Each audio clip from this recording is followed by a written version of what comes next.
प्रिय दोस्तों, नमस्कार। जीवन चक्कर जय कुमार एस्ट्रोलॉजी यूट्यूब चैनल पर आप सभी का स्वागत है। हाजिर हूं आज एक नए विषय के साथ, जिसमें आज हम बात करेंगे मानसिक तनाव योग। प्रिय दोस्तों, आज की वीडियो बहुत ही इम्पोर्टेंट वीडियो है, क्योंकि आज हम बात करेंगे मन की।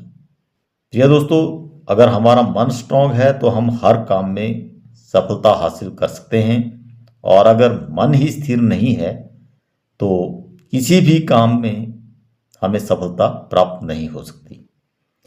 तो प्रिय दोस्तों, मानसिक तनाव कैसे उत्पन्न होता है, इसके क्या कारण होते हैं, आज हम इस वीडियो के माध्यम से इसी योग के बारे में जानेंगे कि कुंडली में मानसिक तनाव योग कौन सा ग्रह बनाता है और इसको कैसे ठीक किया जा सकता है।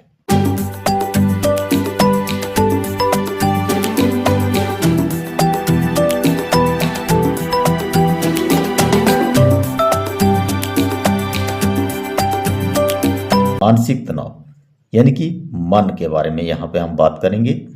मानसिक तनाव योग ये कुंडली में कब बनेगा, कैसे बनेगा, कौन सा ग्रह इसको ये बनाएगा, आइए जानते हैं इस लग्न कुंडली के माध्यम से।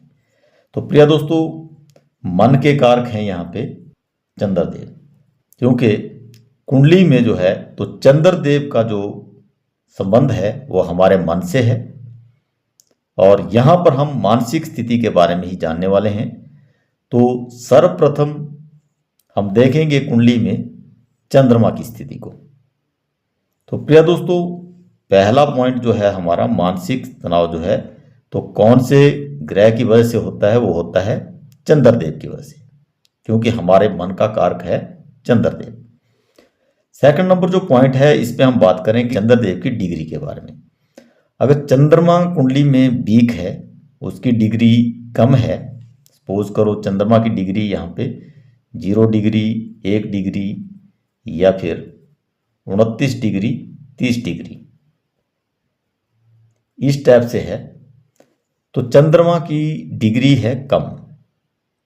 चंद्रमा की डिग्री कम होने की वजह से क्या होगा कि मन विचलित रहेगा, किसी भी कार्य में मन स्थिर नहीं होगा, यानी कि किसी भी कार्य को जब आप करेंगे तो उसमें मन नहीं लगेगा, और जब मन नहीं लगेगा तो उस कार्य में सफलता हासिल नहीं हो सकती। इस लग्न कुंडली से हम जानेंगे मानसिक तनाव योग कैसे बनता है। तो मान लीजिए चंद्रदेव यहाँ पे पहले ही घर में बैठ गए हैं, और इनकी डिग्री है यहाँ पे 0, 1 या फिर 29, 30 या 3, 4 के आसपास रख लो आप।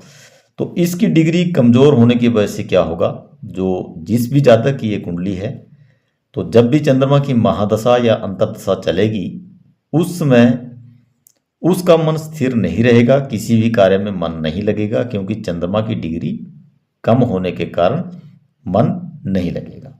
ग्रहों की डिग्रियां कैसे देखते हैं, इसके ऊपर मैं अपने YouTube चैनल पर पहले ही वीडियो बना चुका हूं, आप वहां से देख सकते हैं कि ग्रहों की डिग्रियों को कैसे देखा जाता है और कैसे इनकी पावर को मापा जाता है। जो लग्न कुंडली में हम बात करेंगे, यहाँ पे करेंगे हम दूसरे घर की, यानी कि सेकंड हाउस की। सेकंड हाउस से देखते हैं हम कुटुंब को और परिवार और पड़ोसी।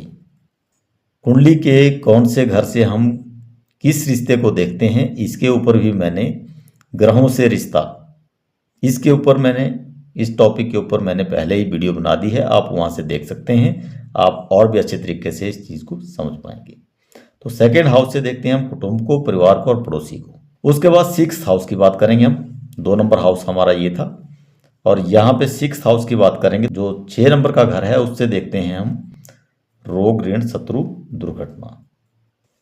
तो प्रिय दोस्तों, जो दूसरा घर है हमारा, ये आय का घर भी है, यानी कि धन संपत्ति का, और छठा जो घर है वो है रोग, ऋण, शत्रु, दुर्घटना का। इस घर के ऊपर भी बात करेंगे। और नेक्स्ट जो हाउस आ रहा है, यानी कि 8 नंबर का घर, इसको देखते हैं हम रुकावटों के लिए और शारीरिक कष्ट और आयु व्यय के लिए। तो प्रिय दोस्तों, यहाँ पे 2 नंबर के घर से हम देखते हैं कुटुंब, परिवार, पड़ोसी और आय को, और 6 नंबर के घर से देखते हैं हम रोग, ऋण, शत्रु, दुर्घटना के बारे में, और 8th नंबर हाउस से देखते हैं हम रुकावटों को, शारीरिक कष्ट, आयु का व्यय करने का ये घर है। इससे हम इसको देखते हैं और चंद्रमा से देखते हैं हम मन की स्थिति को। तो प्रिय दोस्तों, अगर चंद्रमा की डिग्री कम है तो मन स्थिर नहीं रहेगा, किसी भी कार्य को करेंगे उसमें मन नहीं लगेगा। जब कार्य में मन नहीं लगेगा तो उसमें सफलता हासिल नहीं होगी। तो मानसिक तनाव कैसे बनेगा? तो प्रिय दोस्तों, अगर चंद्रमा की डिग्री कम है, मन स्थिर नहीं है और दूसरे घर का जो मालिक है वहाँ पे अगर कोई मार्ग ग्रह बैठ जाता है, सपोज करो यहाँ पे बैठ जाते हैं बुध देव।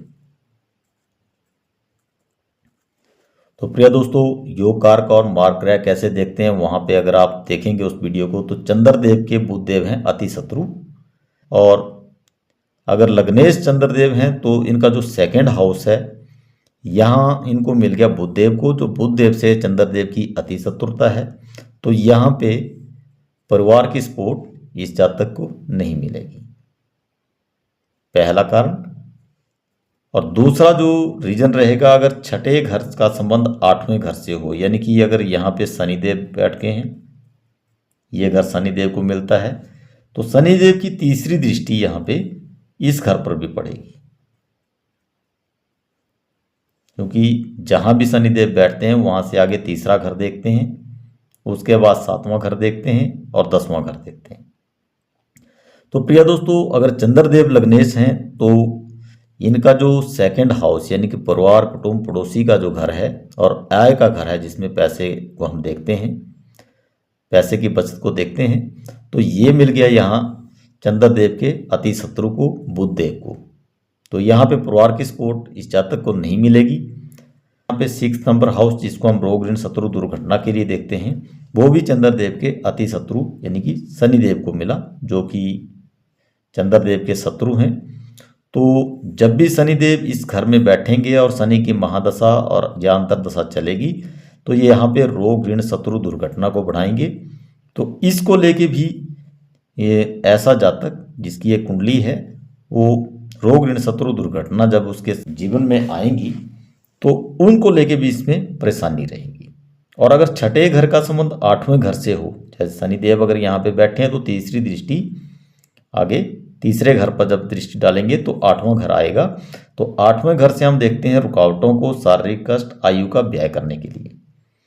तो प्रिय दोस्तों, अगर शनिदेव यहाँ पे रोग ऋण शत्रु दुर्घटना को एक्टिवेट करेंगे तो साथ में ये शारीरिक कष्ट को भी एक्टिवेट करेंगे, बनते कामों को बिगाड़ेंगे, जो भी कार्य कर रहे हैं उनमें रुकावटें पैदा करेंगे, शरीर को कष्ट देंगे और आयु का व्यय करेंगे। तो प्रिय दोस्तों, अगर ऐसे जातक को परिवार की सपोर्ट नहीं मिलेगी तब भी इस जातक की परेशानी बढ़ेगी। और अगर रोग ऋण शत्रु दुर्घटना ये चीज़ें बढ़ रही हैं और परिवार साथ नहीं दे रहा है, तो आप समझ सकते हैं और भी मानसिक परेशानी बढ़ेगी। और साथ में अगर शारीरिक कष्ट ऐसे जातक को हो रहा है, हर काम में रुकावट आ रही है, शरीर साथ नहीं दे रहा है, तब भी मानसिक तनाव बढ़ेगा। तो प्रिय दोस्तों, आपने यहाँ पे देखा कि अगर दूसरे घर में शत्रु ग्रह बैठा हो, छठे घर में शत्रु ग्रह बैठा हो और आठवें घर में शत्रु ग्रह बैठा हो, तो अगर लग्नेश का दूसरे घर का, छठे घर का और आठवें घर में शत्रु ग्रह बैठा हो तो मानसिक तनाव बढ़ेगा, क्योंकि सेकंड हाउस से हम देखते हैं आय को और परिवार को, कुटुंब को, और 6 हाउस से देखते हैं रोग ऋण शत्रु दुर्घटना को और 8th हाउस से देखते हैं शारीरिक कष्ट और रुकावटों को। तो प्रिय दोस्तों, जिस जातक का परिवार के लोग साथ नहीं देंगे, जिसके पास जो धन संपत्ति है वो अगर रोग ऋण शत्रु बढ़ेंगे तो आय का नाश होगा, आय का व्यय हो जाएगा। और अगर शरीर भी कष्ट दे रहा है, शारीरिक कष्ट हो रहा है, तो ऐसी स्थिति में ऐसे जातक का मानसिक तनाव और भी ज़्यादा बढ़ जाएगा। तो प्रिय दोस्तों, यहाँ पर आपने देखा कि चंद्रमा है मन के कारक और दूसरे घर में अगर शत्रु ग्रह है, 6th हाउस में शत्रु ग्रह है और 8वें घर में भी शत्रु ग्रह हैं, तो ऐसी स्थिति में मानसिक तनाव योग बनेगा और ऐसे जातक को मानसिक तनाव रहेगा। और अगर किसी जातक की कुंडली में ये योग बन रहा है, और ये कब कार्य करेगा, जब इन मार्ग ग्रहों की महादशा या अंतर्दशा चलेगी, उस समय ये तनाव योग का प्रभाव ऐसे जातक को देखने को मिलेगा। तो प्रिय दोस्तों, अगर मानसिक तनाव योग अगर कुंडली में बन रहा है तो इसका उपाय कैसे करें। तो प्रिय दोस्तों, अगर चंद्रदेव कुंडली में योग कारक हैं तो चंद्रदेव की डिग्री को आप बढ़ाएं ताकि आपका मन स्ट्रांग हो, और मन स्ट्रांग होगा तो हर कार्य को आप इसी तरीके से कर पाएंगे और उसमें सफलता हासिल होगी, मानसिक तनाव कम होगा। तो चंद्रमा की पावर को बढ़ाने के लिए आप क्या कर सकते हैं, यहाँ पे या तो चंद्रदेव का मोती रत्न धारण कर सकते हैं या फिर 2 मुखी रुद्राक्ष भी आप धारण कर सकते हैं, जिससे चंद्रदेव स्ट्रांग होंगे और आपके मानसिक तनाव को कम करेंगे। 2 नंबर पर यदि चंद्रदेव कुंडली में मार्क हैं तो चंद्रदेव की चीज़ों का आप दान करें ताकि आपका मानसिक तनाव कम हो। और 3 नंबर पे आप कर सकते हैं मार्ग ग्रहों का चीज़ों का दान, और 4 नंबर पे आप कर सकते हैं ग्रहों के बीज मंत्रों का जाप। तो प्रिय दोस्तों, अगर मानसिक तनाव योग कुंडली में बन रहा है तो उसका उपाय कैसे करें। अगर चंद्रदेव कुंडली में योग कारक हैं तो चंद्रमा की डिग्री कमज़ोर है, कम है, तो उसकी डिग्री को बढ़ाएं ताकि आपका मन स्ट्रांग हो। चंद्रदेव की डिग्री को कैसे बढ़ा सकते हैं, इसका अगर योग कारक है तो आप मोती रत्न भी धारण कर सकते हैं, इसको चांदी में धारण किया जाता है और कनिष्ठा उंगली में धारण किया जाता है, या फिर 2 मुखी रुद्राक्ष भी आप धारण कर सकते हैं, क्योंकि 2 मुखी रुद्राक्ष जो है तो चंद्रदेव का ही रुद्राक्ष है, इसको गले में धारण किया जाता है चांदी में। और 2 नंबर पे क्या उपाय करें, यदि चंद्रदेव मार्क है तो चंद्रदेव की चीज़ों का दान करें ताकि मन की शांति बनी रहे। और 3 नंबर पे जो भी कुंडली में मार्क रहे हैं, जैसे इस कुंडली में बुधदेव मार्क हैं, शनिदेव मार्क हैं, तो इनकी चीज़ों का आप दान करें। कौन से ग्रह का किन चीज़ों का दान किया जाता है, इसके ऊपर भी मैं दान वीडियो बना चुका हूं, आप वीडियो को जरूर देखें। उसमें किन किन चीज़ों का दान कौन से ग्रह के लिए किया जाता है इसके बारे में विस्तार से बताया हुआ है, वहां से आप देख लें। और 4 नंबर क्या कर सकते हैं, चाहे ग्रह योग कारक हो या मार्क हो, आप ग्रहों के बीज मंत्रों का जाप करके इनसे शुभ फल ले सकते हैं।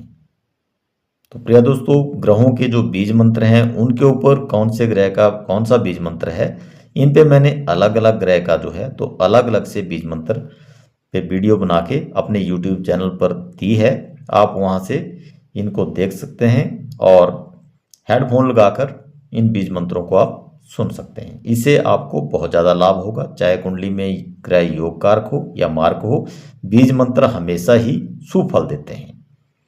तो प्रिय दोस्तों, मानसिक तनाव के बारे में आपने जाना कैसे बनता है और कुंडली में ये कैसे कार्य करता है, और अगर कुंडली में मानसिक तनाव योग बन रहा है तो उसका उपाय कैसे करें, इसके बारे में मैंने आज विस्तार से बताया है।